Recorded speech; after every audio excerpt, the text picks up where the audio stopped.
எல்லாத்தையும் குறைகள் இருக்குது, குற்றங்கள் இருக்குது, யார்ட்டும் இல்லாமல் இல்லை. யாரும் சுத்தமானவங்க கிடையாது. இது புண்ணியத்தை சம்பாதிக்கிறதுக்கு ஒரு அழகான வாய்ப்பு அமைச்சிருக்க. நீங்கள் குணங்களை செலவு பண்ணுங்க, பொறுத்து வச்சு மன்னிச்சு பண்ணுங்க, சமாளித்து இறக்கப்படுங்க. நிறைய குறைகளுக்காக நிறைவேற்றிடுங்க. ஒருத்தருடைய குறைகளுக்காக ஒருத்தர் நிறுத்திடுங்க.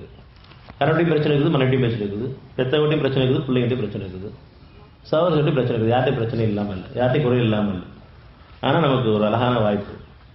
அதை பொறுத்துக்கணுமே, சகிச்சுக்கணுமே, மன்னிக்கணுமே, இறக்கப்படணுமே, அவங்களுடைய குறைகளை நிறைவேற்றணுமே, சமாதானத்தை பெறணுமே. இவ்வளோ தான் நம்ம சொல்றதெல்லாம்.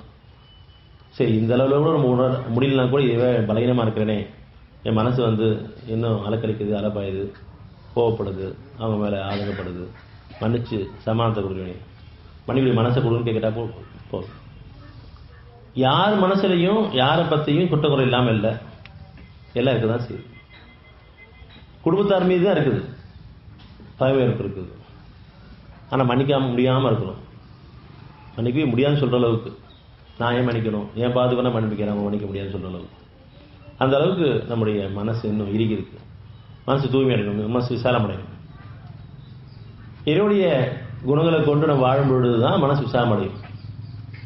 சைத்தானுடைய குணங்களோடு வாழும்பொழுது மனசு இருக்க ஆரம்பிச்சிடும். கடைசியில் கல்லஞ்சக்காரனா நீங்கள் கேட்குற அளவுக்கு அவ்வளோ இறுகி போயிடும். சொல்லுங்க, கல்லஞ்ச உனக்கு இதேமே இல்லையான்னு கேட்பாங்க. அந்த அளவுக்கு சைத்தான் அலாயை காமிச்சு மனசை இருக வச்சுக்குவோம்.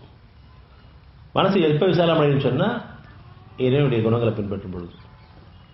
அவனுடைய குணங்கள் மன்னிக்கிற குணமாக இருக்கு. நம்ம மன்னிக்க விரும்புகிறோம், மனசு விசாலமாகுது. அவன் பொறுத்து வாழ வச்சுட்டு இருக்காமல, எவ்வளவோ நம்ம தவறு பண்ணிட்டு இருக்கோம். நம்முடைய குற்றங்குறைகளுக்காக ஒவ்வொருத்தரையும் பிடிச்சான்னு சொன்னால் ஒருத்தர் இருக்க மாட்டோம், உலகமே இருக்காது. எல்லாரையும் பொறுத்து வச்சு மன்னிச்சு வாழ வச்சுட்டு இருக்கான். அந்த குணம் நீங்கள் பின்பற்றுங்க, விரும்புங்க.